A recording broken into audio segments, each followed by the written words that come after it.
आप सांप के अधीन हैं और आप अपने जीवन से दूसरों को साथ दे रहे हैं, दूसरों को कहीं ना कहीं आप गाली दे रहे हो, दूसरों को कहीं ना कहीं आप निंदा कर रहे हो, उसकी आप बुराई कर रहे हो, तो मैं कहता हूँ कि आप अच्छा सा जीवन कभी भी जी नहीं सकते हो। जो सांप देने वाला व्यक्ति है, जो गाली देने वाला व्यक्ति है, जो शराबी व्यक्ति है, दूसरों को अपमान करने वाला व्यक्ति है, मैं कहता हूँ वो व्यक्ति अपनी लाइफ में कभी भी अच्छा जीवन को नहीं जी पाएगा, क्योंकि वो सांप जो है उसके जीवन में काम कर रहा है, उसको जीवन को पूरी तरीके से वो बर्बाद कर देगा। जब आप अपनी बोली भाषा से गलत शब्दों को इस्तेमाल करोगे तो ये एक सांप है और ये कभी भी आपको आगे नहीं उठने देगा। कई लोग जो है मालूम है क्या करते हैं, जैसे कि जानवरों को क्या करते हैं, गाली देते हैं।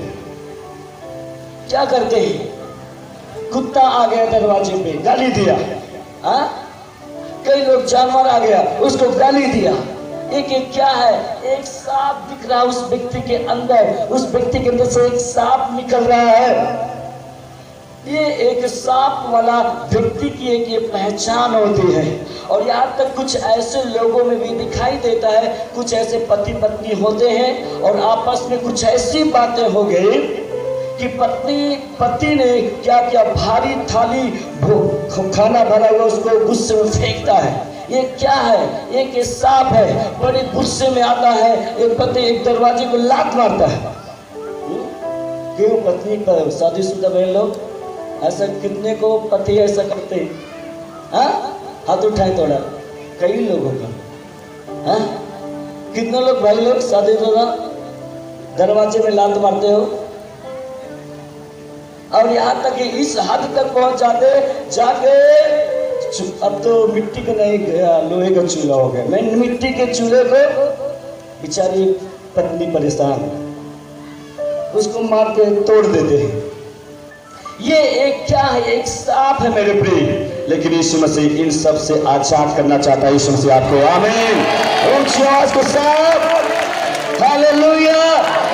सांप आपको हमेशा नीचे ले जाता है। जब व्यवस्था विवरण 28 का 15 से 68 आयत तक जब आप पढ़ोगे तो वहां पर ये बातें लिखी हुई है कि सांप जब एक व्यक्ति के जीवन में होता है तो वो सांप जो है हमेशा उस व्यक्ति को नीचा लेकर चला जाता है। और ये जो है परमेश्वर की आज्ञा न मानने के द्वारा होता है।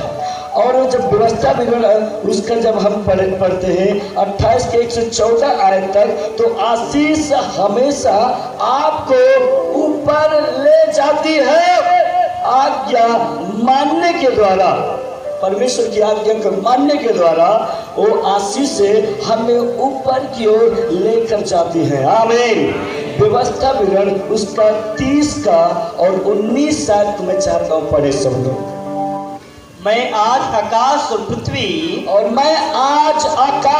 पृथ्वी दोनों को तुम्हारे सामने बात की साक्षी बनाता हूँ कि मैंने जीवन और मरण आशीष और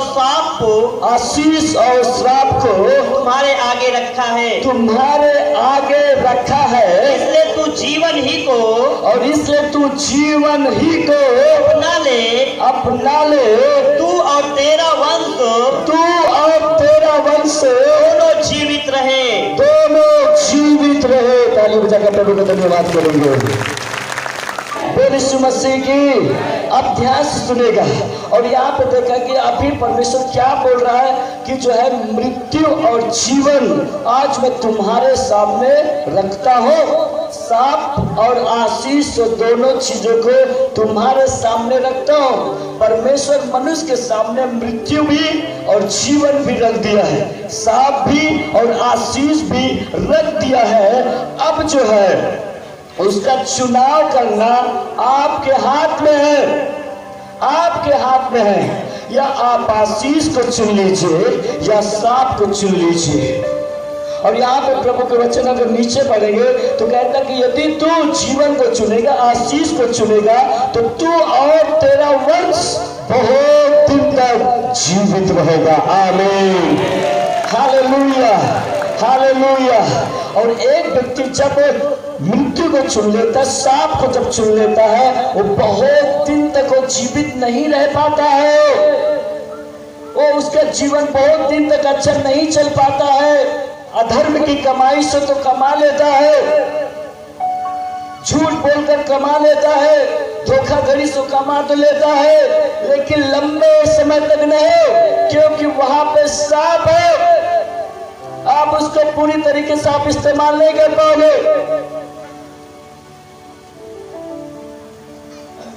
अभी इस वचन में पढ़ा गया 28, 29 और 30, तू घर बनवाएगा लेकिन घर में नहीं रह पाएगा, दाख की बारी तू लगाएगा लेकिन उसका तो फल नहीं खा पाएगा। ये एक सांप है। हमने लिंटर तो पड़वा लिया 6 फीट तक, लेकिन अभी ऊपर वाला लिंटर बाकी है, सालों सालों लग रहा है। एक ये सांप होता है। हम मेहनत तो कर रहा है लेकिन उसमें बरकत नहीं हो रही है, बढ़ नहीं रहा। एक ये सांप है। मेरे प्रिय मेरे भाई बहन, परमेश्वर कहता है जीवन और मृत्यु आपके सामने है, सांप और आशीष ये आपके सामने है। यदि तू जीवन को चुनेगा, आशीष को चुनेगा, तो बहुत दिन तक तो जीने पाएगा, तेरा वंश चलेगा। आमीन, आमीन, हालेलुया, हालेलुया। बोल यीशु मसीह की। आप किसकी इच्छा पे चलना चाहते हो? दुष्ट की इच्छा पे कितने लोग चलना चाहते हैं? परमेश्वर की इच्छा पे? वाह, आप लोग तेज है, ताली बजाएं।